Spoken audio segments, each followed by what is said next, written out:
I've been trying for some time now to use artificial intelligence to create some content around my music.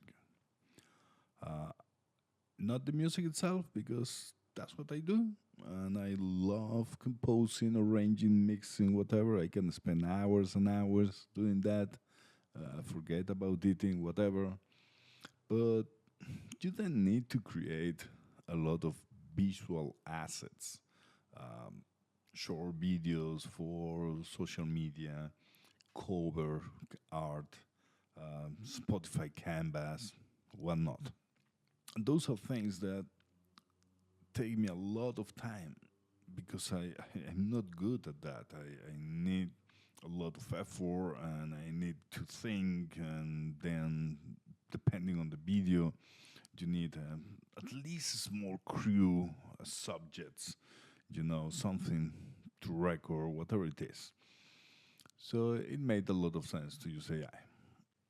I started by looking at easily available tools like DALI or Runway ML or whatever.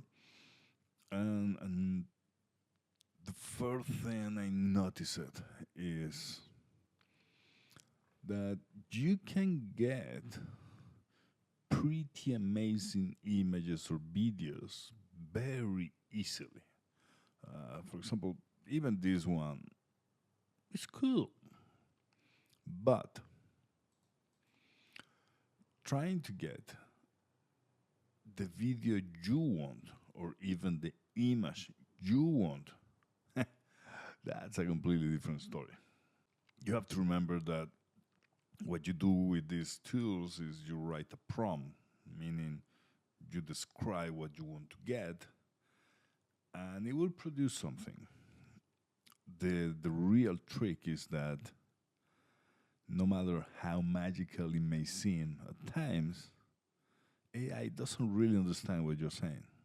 It's just doing pattern matching with whatever he was trained with and trying to merge things to generate an image based on what you said, but it has no idea what you are saying. This was the first thing I noticed. The second one is that movement, and probably this is not the best example, movement is very hard to get. This movement here, I mean, this movement here, which is basically a background movement. It's the camera panning right and left or going forward, backward. That is somehow easy, but if you want a character, a subject, uh, dancing, standing up, moving, that's a lot harder.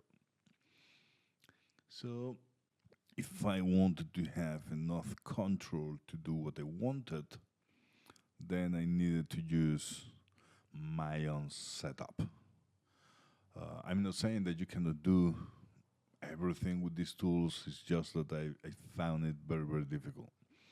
So I actually installed my own generative AI. It's a model called Stable Diffusion, which is basically this thing here.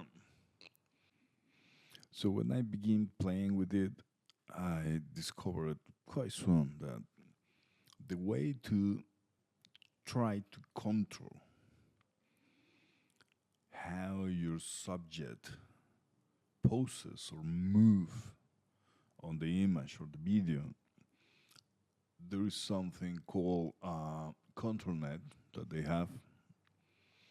And what ControlNet does is you provide an image or a set of images, and there are several flavors of it. I will not get there, but what I've been using is Open Pose. Open Pose, what we will do is get this image and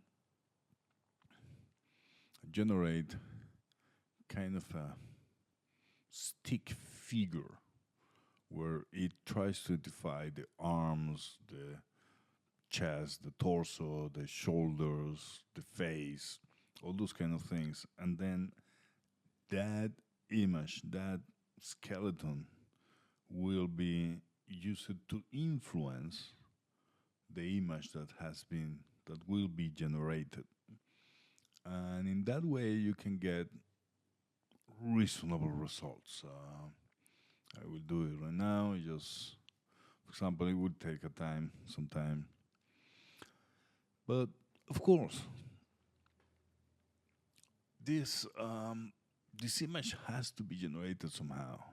Okay, I remember one of the first videos I did with this tool had some women dancing, not dancing, doing some movements, and I actually recorded myself doing those movements. I would not put you the video; it's shameful, but it got basically what I wanted to get. Okay, but now I'm trying to do a full length video for learning to fly, which is the latest track I released. And then you need to create all these images. And what I've been doing so far is using a 3D design program called Blender. I bought a model of a girl, uh, and I don't use it any clothes or anything because it's not interesting what it will get. It's just interesting the position of the different body pieces. Okay, so as you can see, there is some. Let me do it slower. You can see there is some camera movements. This arm is wrong now. I don't know why. I have to check it. And there is some movement of the subject.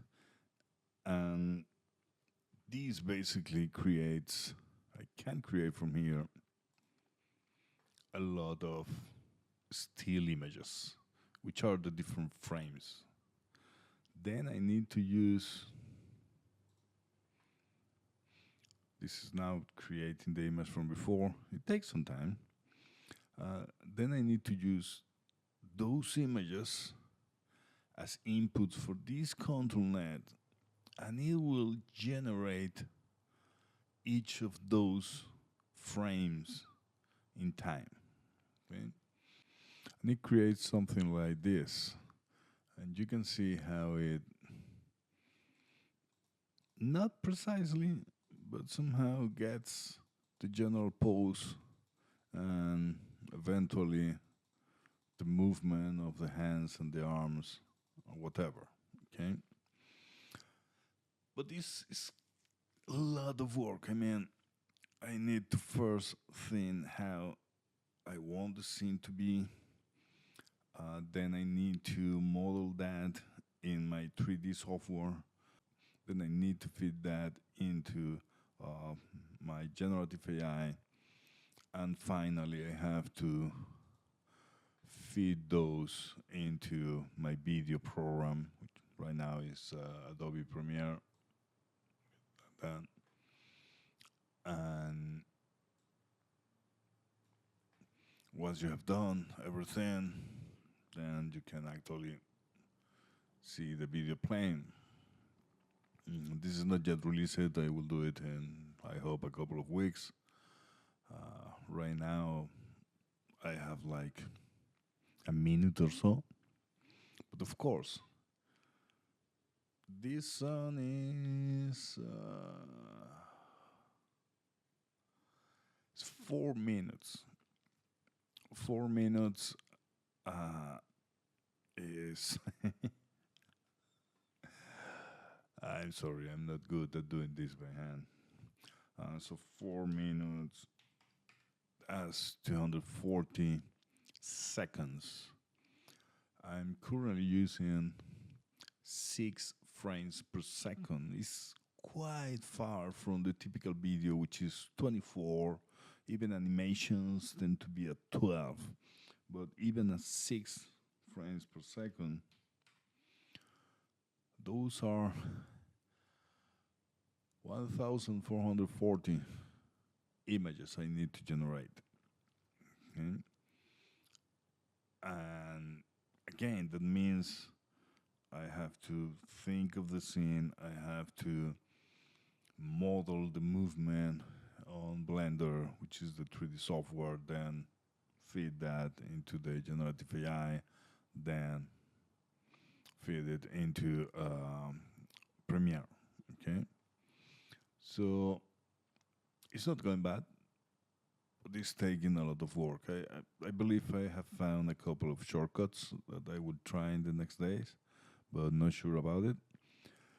And I mean, the result is not bad, but let me show you something.